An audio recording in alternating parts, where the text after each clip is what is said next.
Hi there, this is Manny with Classic Auto Repair. We're looking at the 59 Apache and just getting an update. The electronic wiring has been completed this weekend. I wrapped up the last of it this morning. Just to kind of give you kind of a recap on what we did in the back. We've got a new fuel tank installed back here. I put heat shield and sound deadener underneath the tank, and then installed a new sending unit. Also ran a new wire for the ground as well as the sending unit wire that goes all the way to the dash gauge. So that's all new wiring. It's got a new fuel flare right there. I made a new flare connection to the sending unit and installed 3/8 inch fuel hose, routed it to the original location. Installed the vent hose, new hose clamps connecting to the filler neck. So that's your fuel system there. And right now the gas tank is pretty close to empty, but if you turn the key on, you can see the gauge does move, and it does. I did a swing test. I'm going to be adding some more fuel here shortly so I can road test, but we're looking good there. On the dash itself, I went through and did a lot of wiring repair and labeling. So you'll see labels on the wires so it identifies where they go. And the fuses, I put 4 inline fuses. The inline fuses have little fuses inside there, so if they do pop, you do have it. That's for the fuel pump, the wipers, the radio, the blower motor. So we turned it on. We got the blower motor here was bad, the switch. So oops, turn down that volume. Got the radio working. It had a bad ground wire. So there's your fan switch. Basically turns on and off the fan. I connected the duct tube for the defroster, so it is working, as well as the heat down below. And the heater hoses on the motor are connected, so everything's working there as well. Glove box, I finally got it to close, but it's got a missing latch part inside. The lower latch mechanism plate is gone, and someone fabricated one. That's why it's difficult to open and close, but I did get it to close. So your fan switch is working for your blower. Radio is working. So we got radio, and it works the way it should. When you turn off the key, the radio cuts out, and there's no power to anything when the ignition key is off in the dash area. Over here, we got your wiper motor. Wipers work. So I just real quick there, I'm going to turn those off so the glass is dirty. I don't want to scratch it. So your wiper's working. Ignition key, I got a new ignition switch installed on the backside with all new wiring connected. Down here below we have our gauges, and here you can see they're lit up. They light up with the headlight switch, as well as what I did in here on the dash. As you can see in there, I've replaced the dash bulbs and fixed the wiring on those as well. So now you have illumination in the dash at night, and you got your gauges down here. Everything is working the way that it should. When you turn the key on, the gauges operate. This is mechanical for the oil pressure, and the voltage is run through the electrical systems, and it shows over 12 volts right now. So that's working the way that it should. Headlight switch has been replaced, and all the wiring behind there has been is connected, and new power sources to the power source for the headlight switch. The dimmer switch is bad, which is the pedal switch. I've got one coming this afternoon to swap it out. I have it bypassed right now so that I can operate the headlights. The turn signals work with the ignition key on, as they should. Now I have them, I rewired it so the indicators do show up in the dash when you're making a left or a right turn.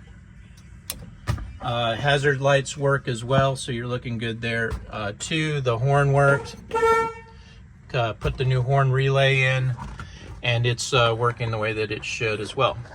So like I said, everything in the dash is working the way that it should, so you're good there. One of the things I want to bring up is the remotes are missing or stripped off. The handle's completely broken here on the inside. They do sell a latch. It replaces this stem and it goes all the way to the door lock back latch way back here. So it's a big long arm and a new pivot piece that gets bolted on here, and then you put some new handles on there. That will fix that. If you want me to do it, let me know. We can do that on this visit or a return visit later. Same thing here. This is stripped, so I would saw this off, put the new remote latch on there, connect it to the door latch mechanism, and you'll be looking good there as well. So you need two of them, one on each side. All right, so that's it inside of the truck. On this side, as you can see, we've got everything working. The engine is running without an issue, starts right up. We got a new fuel filter here, and that's the other end of that hose that was connected to the gas line. There is a fuel pump in between, electronic fuel pump that supplies the pressure so that the hose runs to the carburetor and gets the gas to it. It's got the new carburetor installed, new choke. All the vacuum lines are connected correctly. You got a new distributor back there. New intake manifold with the 4-barrel carburetor installed. We polished your valve covers, put a new PCV valve in it, new hardware on the valve covers to hold it down, new spark plug wires and spark plugs in the motor, new alternator belt, painted and sandblasted the pulley and put that on there with the fan and the spacer. It's got a new water pump, new heater hoses that connect to a manual heater valve, which is here.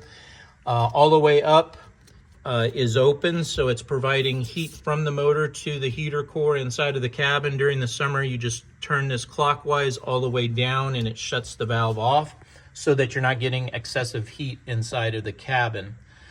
On the battery, I cleaned up the battery. It charged up with a slow charge, no issue. I put a new terminal in with cable connectors so that you have good solid cable connections back here for the positive cable. The negative side, I put a quick cutout, which basically you turn it to the left about 4 turns. It completely kills the electrical system, so you don't have a risk of fire or battery drain. Just when you're not going to drive it for a couple of weeks, unscrew this, and you know that with confidence, when you turn it back to the right and lock it down, you've got 100% charge on your battery. Got the new air cleaner installed, new air filter. Got the new temperature sending unit to the gauges. The oil pressure gauge is back in the back by the distributor, and that goes up into the firewall here. So you got both of those gauges. You got a new coil, high energy coil that supplies the spark to the spark plugs, and new wiring going from the ignition switch to the coil. All the wiring that comes into the engine bay is new, where I needed to make sure that that wire was consistent and had good power supply.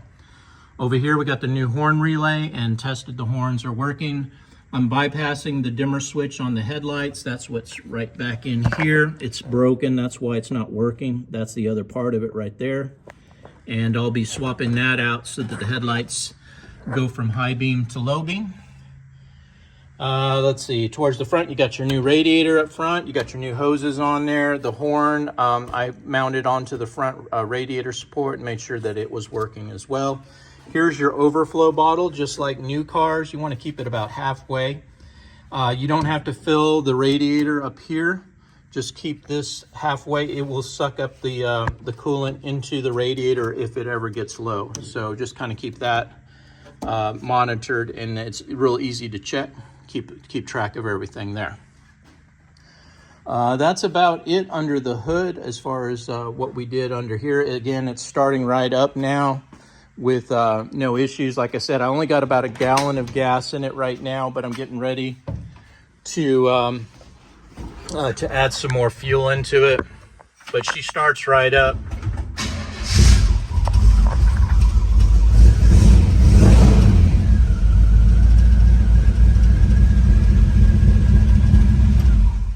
So got that motor working the way that I want. So really now I'm working on the other remaining parts of the electronics, which will be the back of the truck. I'm going to be putting the new tail lights on there, fixing the wiring that's on the back of the bed, making sure everything is good as far as good solid connections.